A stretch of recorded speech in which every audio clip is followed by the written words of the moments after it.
Find en solrig placering til luftsolfangeren. Luftindtag skal vende nedad. Mål fra midten af hullet ud til luftsolfangerens kant. Marker på væggen, hvor der skal bores. Brug et 108 mm kopbor. Vær forsigtig med indboringen, som skal være helt lige. Monter metalflanchen. Mål dybden af væghullet til afkortning af plastikrøret. Monter plastikrøret på flanchen. Monter luftsolfangeren på muren og kontroller, at den hænger lige.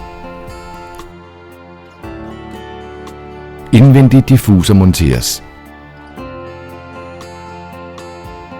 Termostaten monteres ved siden af, og ledningerne tilsluttes termostaten.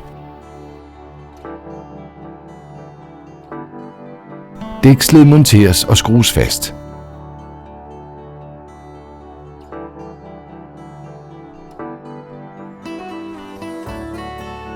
Juster luftindtaget med diffuseren.